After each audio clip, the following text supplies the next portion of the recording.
اسی لیے جنازے کی نماز پڑھنے سے پہلے،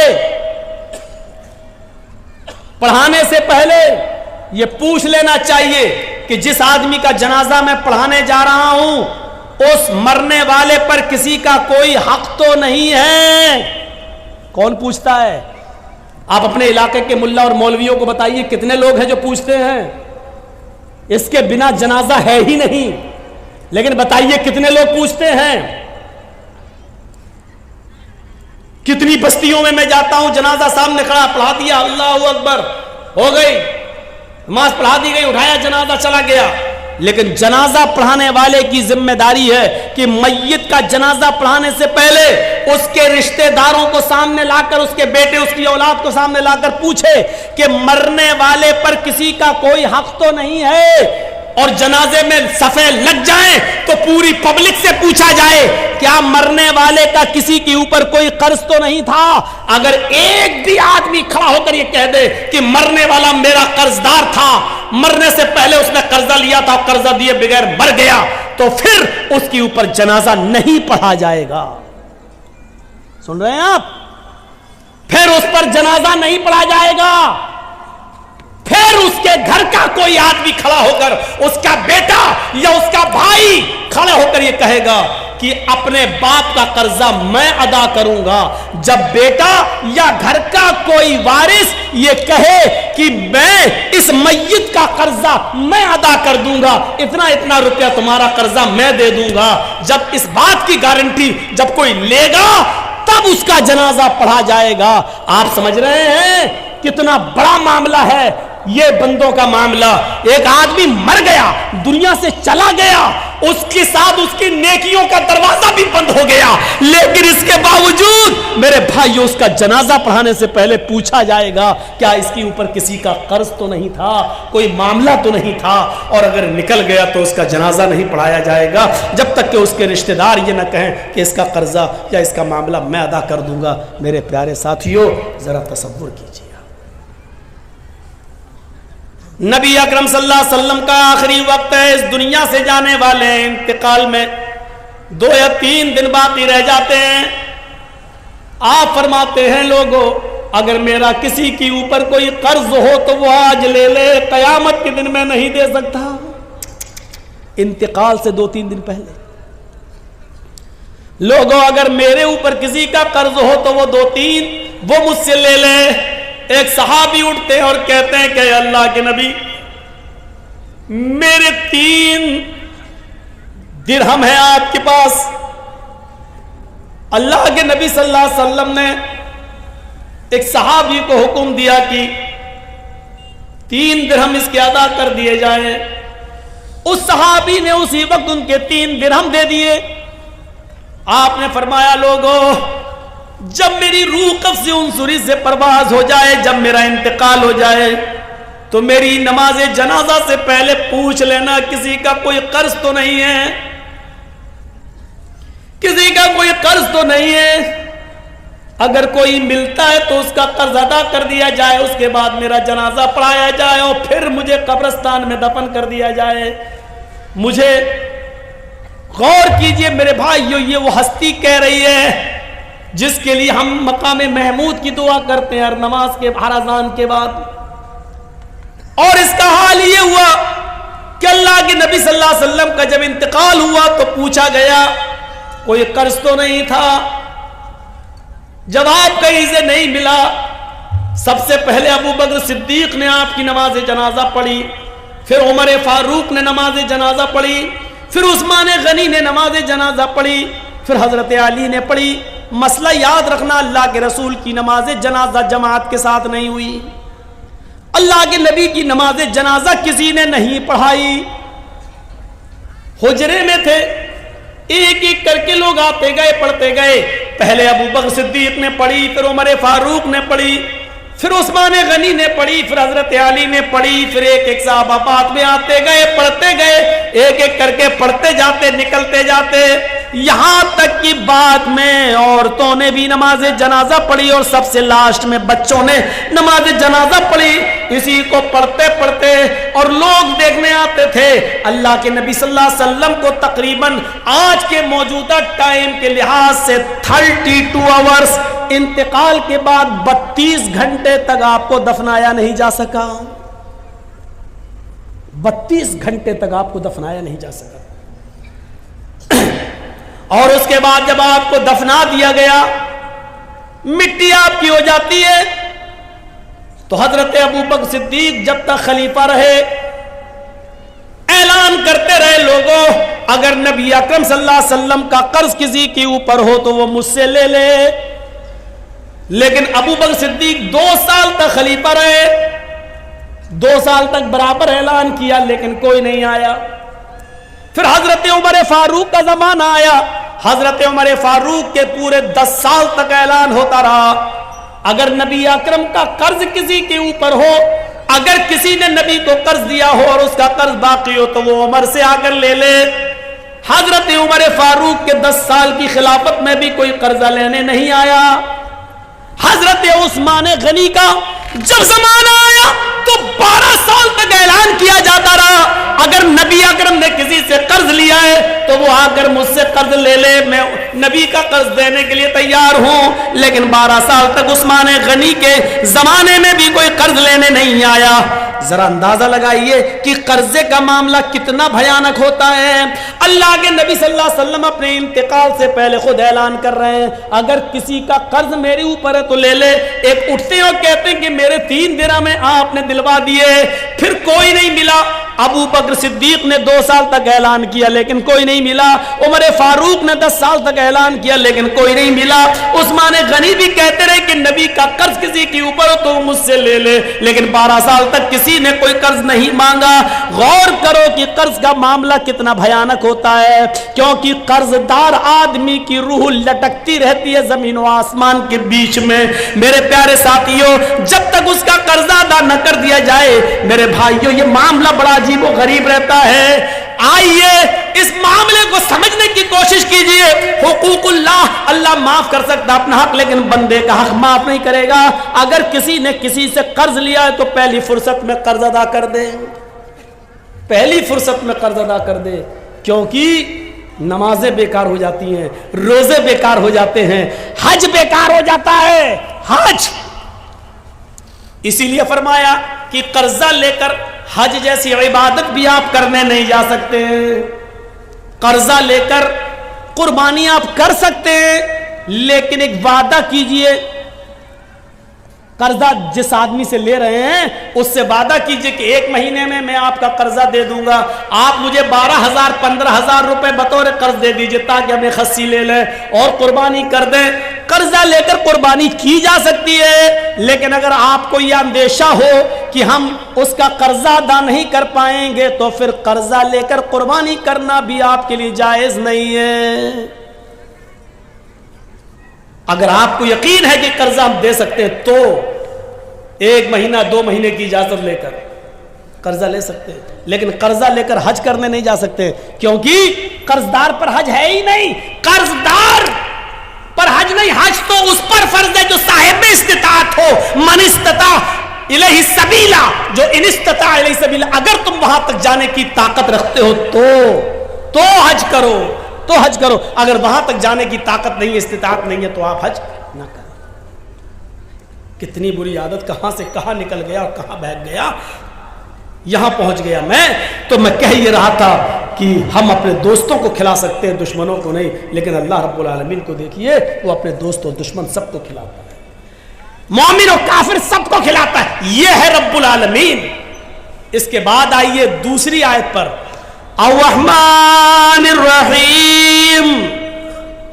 کتنی بڑی نعمت ہے, وہ بڑا ہی رحم کرنے والا, انتہائی مہربان ہے. اللہ کتنا بڑا مہربان ہے یہ سمجھنے کے لیے بعد میں ہم آپ کو اس طرف بعد میں آئیں گے. پہلے یہ سوچئے, اللہ کہتا ہے کہ میرے پاس رحمت کے 100 درجے ہیں. اس بات کو ذرا غور سے سنیے گا, یہ سمجھ گئے تو پوری تقریر سمجھ جائیں گے. اللہ نے کہا میرے پاس رحمت کے 100 درجے. اللہ نے کہا مطلب اللہ کے نبی نے کہا, اللہ نے فرمایا, یعنی حدیث قدسی. اللہ کے نبی فرماتے ہیں کہ اللہ نے فرمایا میرے پاس رحمت کے 100 درجے ہیں. دنیا میں جو تم رحم و کرم, محبت و الفت دیکھ رہے ہو, یہ ایک درجہ میں نے دنیا میں اتارا ہے. رحمت کے 100 درجوں میں سے صرف ایک درجہ میں نے دنیا میں اتارا ہے. 99 درجے میں نے اپنے پاس رکھے ہیں. اب میں کسی سے پوچھوں رحمت کے کتنے درجے ہیں؟ 100. اور دنیا میں اللہ نے کتنا درجہ اتارا ہے؟ ایک, صرف ایک. ایک مرغی کو دیکھیے آپ, مرغی بلی کو دیکھتی ہے فوراً بھاگتی ہے, لیکن وہی مرغی جب انڈوں پر بیٹھتی ہے اور انڈوں سے چوزے نکلتے ہیں, اور مرغی جہاں سڑک پر دانا چگتی ہے اپنے بچے اس کے پیچھے پیچھے آتے ہیں, اچانک بلی کو دیکھتی ہے مرغی تو بھاگتی نہیں ہے. اب آپ دیکھیے وہ مرغی اب بھاگ نہیں رہی ہے, کیونکہ جانتی اگر میں بھاگوں گی تو میرے بچے مارے جائیں گے. وہ مرغی اپنے پروں سے کھول کر اپنے بچوں کو سمیٹتی ہے اور بلی کے سامنے سینہ تان کے کھڑی ہو جاتی ہے. اس مرغی کے اندر اپنے بچوں کی محبت اور اپنے بچوں کی الفت کے لیے پروں کا کھول دینا اور اپنے بچوں کا سمیٹ لینا, یہ اسی ایک درجے محبت کا حال ہے. یہ اسی ایک درجے محبت کا حال ہے, 99 درجے نہیں. ایک کتیا جب اس کے بچے پیدا کرنے کا وقت آتا ہے تو آپ دیکھیے کتیا بھی ایسی جگہ تلاش کرتی ہے کہ ہم اپنے پیٹ سے اپنے بچوں کو جنم دے سکیں جہاں دوسرے کتے نہ پہنچ پائیں اور خطرناک جانور وہاں پہنچ کر ہمارے بچوں کو مار نہ ڈالیں. آپ نے دیکھا کبھی وہ کتیا بھی ایسی جگہ تلاش کرتی ہے جہاں اس کے بچے محفوظ رہ سکیں. یہ محبت اس کتیا کے اندر کس نے ڈالی؟ ایک بکری کو دیکھیے, ایک گائے کو دیکھیے, ایک بھینس کو دیکھیے, جب وہ بچہ جنتی ہے تو کتنی غلاظت اور گندگی اس بکری کے بچے کے اندر ہوتی ہے. وہ بکری, وہ بھینس, وہ گائے جب بچہ پیدا کرتی ہے تو اپنی زبان کھول دیتی ہے اور اپنے بچے کے جسم پر لگی ہوئی گندگی کو اپنی زبان سے چاٹتی ہے اور اپنے بچے کو کھڑا کرنے کی کوشش کرتی ہے اور پھر اس بچے میں روح پھونک دیتی ہے. اور پھر آپ دیکھیے جب بھینس یا گائے کا مالک اس گائے کے دودھ کو دوہتا ہے تو گائے اور بھینس اپنے بچے کو پلانے کے لیے تھوڑا سا دودھ اوپر چڑھا لیتی ہے. تصور کرو, اور جب اس کے بچے کو چھوڑا جاتا ہے تو فوراً وہ گائے اور بھینس دودھ کو نیچے اتار کے اپنے بچوں کو پلاتی ہے. یہ محبت, یہ الفت اس گائے کے اندر, اس بھینس کے اندر, اس بکری کے اندر کس نے رکھی ہے؟ یہ اسی محبت, اسی رحمت کے ایک درجے کا حال ہے. اسی رحمت کے ایک درجے کا حال ہے. اور سنیے, جس نے 99 درجے اپنے پاس رکھے ہو وہ کتنا مہربان ہوگا. ایک بکری جب اپنے بچے پر اتنا مہربان ہے, ایک کتیا اپنے بچے پر اتنا مہربان ہے, ایک مرغی اپنے بچوں کے لیے اتنا مہربان ہے, تو سوچئے یہ ابھی ایک درجہ ہے. ابھی ہم انسانوں پر نہیں آئے, ابھی ہم انسانوں پر نہیں آئے. حضرت عمر فاروق فرماتے ہیں ایک جنگ کے اندر کچھ قیدی گرفتار کیے گئے اور گرفتار کر کے ان کو جناب محمد رسول اللہ کے سامنے لایا گیا. ایک جنگ کے اندر کچھ قیدیوں کو گرفتار کیا گیا اور ان قیدیوں کو محمد رسول اللہ کے سامنے پیش کیا گیا. ان قیدیوں میں ایک عورت بھی تھی. جو قیدی قید کر کے لائے گئے, جو مجرم قید کر کے لائے گئے, ان مجرمین کی لسٹ میں, ان قیدیوں کی لسٹ میں ایک عورت بھی تھی. اس کا بچہ کہیں, شیرخوار بچہ, دودھ پیتا بچہ کہیں گم ہو گیا تھا, کہیں کھو گیا تھا, دودھ پیتا بچہ. یہ عورت جب اللہ کے نبی صلی اللہ علیہ وسلم کے سامنے پیش کی گئی اور جو قیدی نبی کے سامنے پیش کیے گئے، اس عورت کو ہوش نہیں ہے کہ ہم کو نبی کے سامنے پیش کیا گیا ہے، کیا سزا ملے گی۔ اس کا دماغ اپنے بچے کی طرف لگا ہوا ہے، وہ اپنے بچے کے بارے میں سوچتی ہے کہ میرا دودھ پیتا بچہ کہاں ہوگا۔ یہاں تک کہ وہ نبی اکرم صلی اللہ علیہ وسلم کے حکم کے مطابق قیدیوں کو ایک میدان میں جمع کر دیا گیا، اس میدان میں اس عورت کو بھی لایا گیا۔ وہ عورت جس بھی چھوٹے بچے کو دیکھتی، جس چھوٹے بچے کو دیکھتی، جس دودھ پیتے بچے کو دیکھتی، اس سے چھین لیتی اور اپنے پستان سے اس بچے کو لگا کر دودھ پلانے لگتی۔ اللہ کے نبی نے پوچھا ایسا ہی عورت کیوں کر رہی ہے؟ جس عورت کے بچے کو دیکھتی یہ پکڑ لیتی اور اپنے پستان کا دودھ پلانے لگتی، ایسا کیوں ہے؟ جواب ملا ہے اللہ کے نبی، اس عورت کا بچہ کہیں گم ہو گیا ہے، اس لیے یہ ہر بچے کو اپنا بچہ سمجھ رہی ہے۔ اللہ کے نبی نے اس عورت کی اس محبت کو دیکھا، اس عورت کی اس رحمت کو دیکھا جو دوسروں کے بچے کو اپنا بچہ سمجھ رہی ہے۔ اللہ کے نبی صحابہ سے سوال کرتے ہیں، آئے میرے ساتھیوں، اگر اس کو اس کا بچہ مل جائے اور پھر اس عورت سے کہا جائے کہ اپنے بچے کو آگ میں پھینک دو، تو تم کیا امید رکھتے ہو کیا یہ عورت اپنے بچے کو آگ میں ڈال دے گی؟ تصور کرو نبی کا سوال، جو عورت دوسرے کے بچے کو اپنا بچہ سمجھ رہی ہے، اگر اس کو اس کا بچہ مل جائے پھر اس عورت سے کہو کہ اپنے بچے کو آگ میں ڈال دے، جلتی ہوئی آگ میں ڈال دے، تو کیا وہ ڈال دے گی؟ صحابہ نے کہا نہیں، ہرگز نہیں، اس کی محبت یہ کبھی گوارا نہیں کرے گی کہ وہ اپنے بچے کو آگ میں ڈال دے۔ اللہ کے نبی فرماتے ہیں میرے ساتھیوں، رب کی رحمت کے 100 درجوں میں سے ایک درجہ رحمت کا یہ حال ہے کہ وہ اپنے بچے کو آگ کے حوالے نہیں کر سکتی ہے۔ جس کے پاس 99 درجے رحمت ہو وہ قیامت کے دن اپنے بندے کو جہنم کی آگ میں کیسے ڈالے گا؟ اس کی رحمت یہ کیسے گوارا کرے گی کہ اپنے بندے کو جہنم میں ڈال دے؟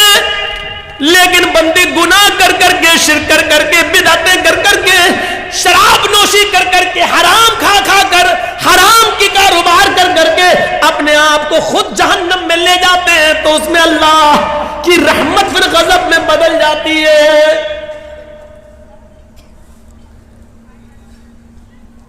ورنہ رب کی رحمت یہ گوارا نہیں کرے گی۔ جس کے پاس 100 درجے رحمت ہو وہ کیسے گوارا کرے گا کہ میرا بندہ جہنم میں جائے؟ آپ ایک مثال کو سمجھنے کی کوشش کریں۔ آپ کی بیٹی ہے، شادی ہوئی، آپ نے بہت سے برتن اس کو جہیز میں دیے، کانچ کے 2 برتن، کانچ کے 2 گلاس، شیشے کے 2 گلاس آپ نے اس کو دیے، بہت سے برتن دیے، لیکن 2 گلاس رکھے ہوئے تھے الماری میں، اور کانچ کے دونوں گلاس جس کو آپ کی بیٹی سسرال میں جانے کے بعد روزانہ صاف کر کر کے رکھتی تھی، اچانک دونوں گلاس گرتے ہیں نیچے، ایک گلاس تو ٹوٹ کر ٹکڑے ٹکڑے ہو جاتا ہے اور دوسرا گلاس بچ جاتا ہے۔ اتفاق ہے، دوسرا گلاس بچ جاتا ہے۔ اب آپ سے میں پوچھتا ہوں، آپ کی بیٹی کس گلاس کی حفاظت کرے گی، جو بچ گیا اس کی یا جو ٹوٹ گیا اس کی؟